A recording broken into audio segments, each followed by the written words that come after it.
Assalamualaikum warahmatullahi wabarakatuh. Perkenalkan, kami dari kelompok 1 kelas AKFE 013 yang hari ini akan mempresentasikan bab yaitu Sistem Informasi Akuntansi. Sebelum itu, perkenalkan, saya Tiger Wat Askapari Putra Gunawan dengan NPM 250130100138 serta teman-teman saya yang bernama Robin Khosidi dengan NPM 250130101038. Lalu ada Ahmad Ali Atta dengan NPM 250130101131. Dan yang terakhir yaitu Felix Widyadana dengan NPM 250130101157. Baik, yang pertama ada sistem informasi akuntansi. Sistem informasi akuntansi adalah sistem yang mengubah semua aktivitas ekonomi menjadi sebuah informasi keuangan untuk melakukan pengambilan keputusan.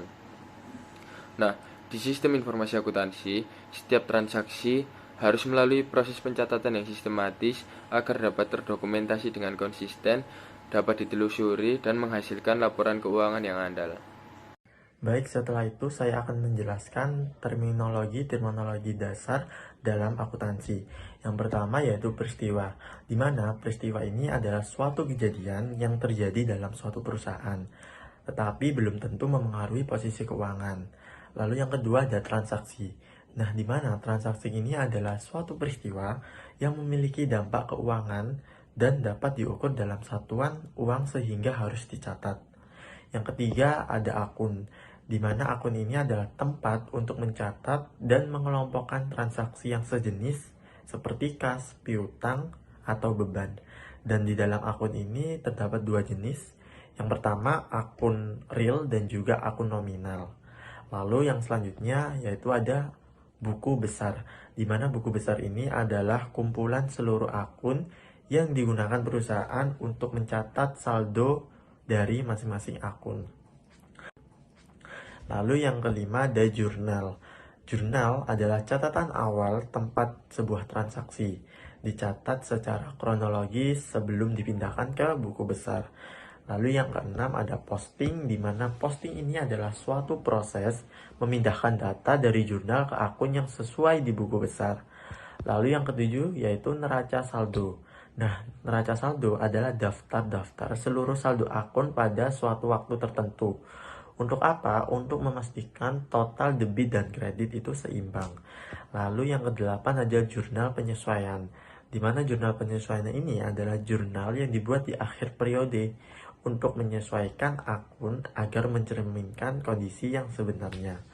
Lalu yang kesembilan ada laporan keuangan, di mana laporan ini yang menyajikan posisi dan kinerja keuangan perusahaan dalam suatu periode. Dan yang terakhir yaitu jurnal penutup, di mana jurnal ini tuh dibuat di akhir periode.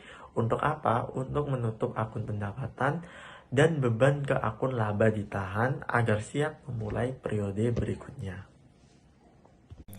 Baik, pada kesempatan kali ini saya akan menjelaskan mengenai sistem debit dan kredit.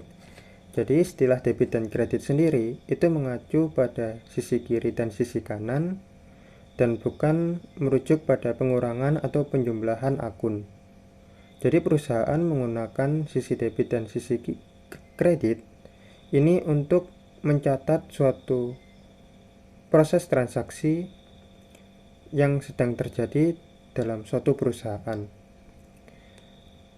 Istilah debit dicatat di sisi kiri ataupun kredit dicatat di sisi kanan ini sebenarnya hanyalah sebuah kebiasaan yang telah banyak diadopsi oleh berbagai negara, yang hingga saat ini berlaku bagi semua akun pula. Lalu keselarasan antara saldo sisi debit dan sisi kredit ini pada akhirnya menjadi dasar dari pencatatan sistem berpasangan atau double entry, di mana metode pencatatan ini memberikan gambaran atau penjelasan yang logis dan membuktikan ketepatan jumlah pada suatu pencatatan transaksi. Lalu beberapa di antara akun-akun tersebut ketika dicatat memiliki tempat penambahan atau pengurangannya sendiri. Contoh, beberapa akun yang bertambah di sisi debit namun berkurang di sisi kredit itu meliputi akun aset, beban, dan beberapa ekuitas diantaranya seperti dividen. Lalu, beberapa akun yang bertambah di sisi kredit namun berkurang di sisi debit itu meliputi kewajiban, pendapatan, dan ekuitas. Di sini saya akan menjelaskan tentang persamaan dasar akuntansi. Nah, persamaan dasar akuntansi berbunyi harta atau aset sama dengan utang atau liabilitas ditambah modal atau ekuitas. Yang artinya setiap harta yang dimiliki perusahaan selalu berasal dari dua sumber. Yang pertama ada utang dari pihak luar dan modal yang disetor oleh pemilik. Nah, untuk pengertian dari aset adalah segala sesuatu yang dimiliki perusahaan yang bernilai ekonomi seperti kas, piutang, peralatan, atau bangunan. Yang kedua ada liabilitas atau utang, yang artinya di mana kewajiban perusahaan kepada pihak lain, misalnya pinjaman bank atau utang dagang.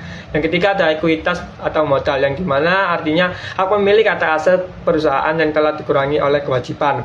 Nah, contoh kasusnya misalnya ada seorang pemilik menyetorkan modal sebesar 50 juta, lalu perusahaan meminjam 20 juta dari bank. Nah, maka total aset perusahaan adalah 70 juta. Nah, persamaan ini menunjukkan bahwa aset 70 juta tersebut berasal dari dua sumber pembiayaan. Yang pertama, 50 juta dari modal pemilik dan 20 juta dari pinjaman bank.